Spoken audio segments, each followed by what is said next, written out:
Children act. एक छोटे से गांव में अनिल अपनी पत्नी अंजलि और बेटा आकाश के साथ रहता है। अनिल गांव के सरपंच के पास उनके बगीचे में छोटे मोटे काम करके अपना घर चलाता है। अंजलि भी दूसरों के घर बर्तन और कपड़े का काम करके अनिल को घर चलाने में मदद करती है। आकाश जो स्कूल में 5वीं कक्षा में पढ़ रहा है, वो बहुत होशियार लड़का है, मगर आकाश बहुत गरीब होने के कारण उसका कोई दोस्त नहीं था। स्कूल के बाकी के सब बच्चे आकाश का मजाक उड़ाते रहते थे। एक दिन आकाश शाम को जब अपने टायर के साथ खेल रहा था, तभी उसके स्कूल के दोस्त साइकिल से आकर उसका मजाक उड़ाते हैं। आकाश बहुत दुखी होकर घर आता है और माँ, मुझे साइकिल चाहिए। मेरे सब दोस्तों के पास साइकिल है, वो रोज मेरा मजाक उड़ाते हैं। आकाश, हमारी हैसियत नहीं है अभी। मैं और तेरे पापा दूसरों के यहाँ काम करके 2 टाइम का खाना, तेरी स्कूल की पढ़ाई का खर्चा उठा रहे हैं। वो मुझे नहीं पता, बस मुझे साइकिल चाहिए।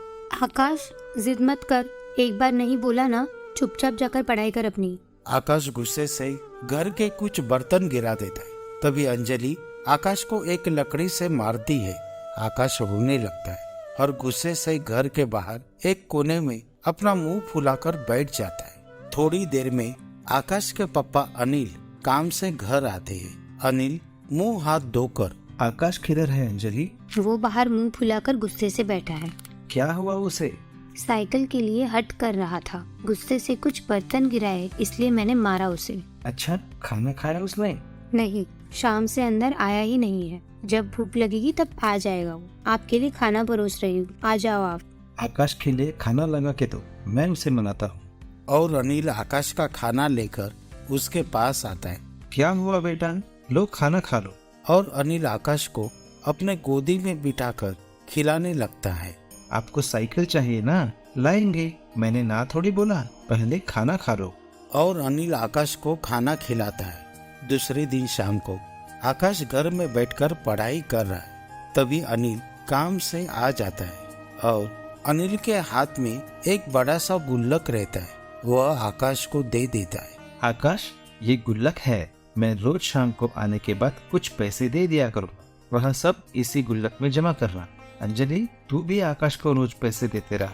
अपना आकाश रोज पैसे इस गुल्लक में इकट्ठा करेगा और जब ये गुल्लक भर जाएगा तब हम अपने बेटे आकाश को एक नई साइकिल लेकर आएंगे। आकाश अपने पापा की बातें सुनकर बहुत खुश हो जाता है और दोनों खाना खाने बैठ जाते हैं। इस बात को बहुत दिन गुजर जाते हैं।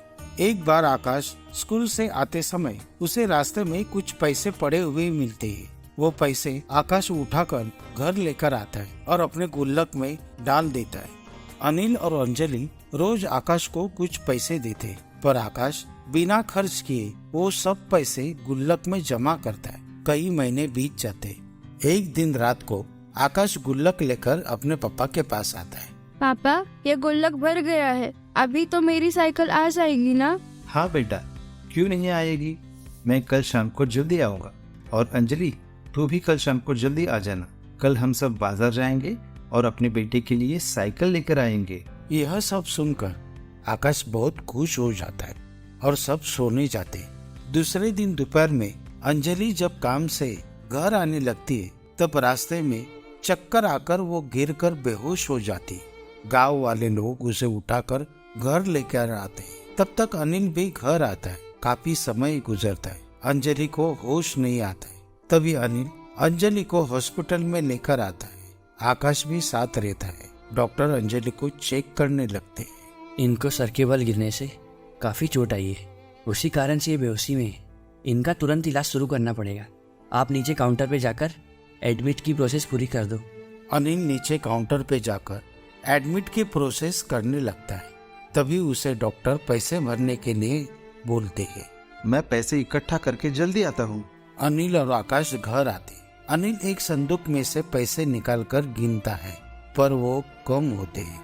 पैसे लेकर वो दोनों गांव के साहूकार के पास आते हैं। साहूकार, मेरी बीवी की तबीयत बहुत खराब हुई है, उसे हॉस्पिटल में एडमिट किया है। मुझे कुछ पैसों की जरूरत है। भाई, पहले के ही तेरे पैसे बाकी है, वो पहले लाकर दे, फिर दूंगा।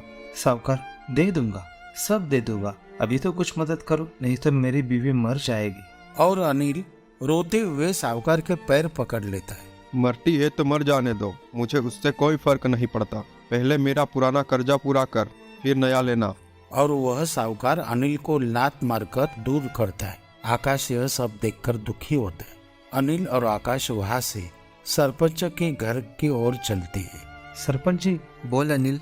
सरपंच जी, मेरी बीवी की तबीयत बहुत खराब है, उसे हॉस्पिटल में एडमिट किया है, मुझे पैसे चाहिए। ठीक है, देता हूँ, चिंता मत कर। पहले मुझे वो लकड़ियाँ तोड़ कर दे और पैसे लेकर जा। ठीक है बेटा, तू यहाँ बैठ, मैं जल्दी से लकड़ियाँ तोड़ देता हूँ। और अनिल लकड़ियाँ तोड़ने लगता है। काफी समय गुजरता है। सरपंच से पैसे लेकर वो दोनों हॉस्पिटल पहुंच जाते हैं। अनिल वहाँ पर पैसे जमा कर देता है, लेकिन इतने पैसे में ऑपरेशन पूरा नहीं होगा, 1000 रुपये और चाहिए। मेरे पास तो अब इतने ही हैं। वो मैं नहीं जानता, पूरे पैसे जमा होंगे तभी इलाज शुरू होगा। ये कोई सरकारी हॉस्पिटल नहीं है जो खिलात में बैठ रहा है। अगर लेट हुए और कुछ भी हो गया, मैं जिम्मेदार नहीं हूँ।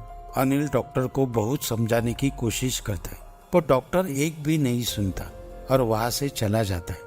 अनिल दुखी होकर नीचे बैठकर रोने लगता है। यह सब देखकर आकाश वहाँ से दौड़कर घर आता है और अपना गुल्लक लेकर हॉस्पिटल आता है। गुल्लक अपने पापा के हाथों में देकर, ये लो पापा, मेरी साइकिल फिर कभी आ सकती है, पर माँ कभी वापस नहीं मिल सकती। आकाश की बातें सुनकर अनिल का मन भर आता है और उसे गले लगाता है।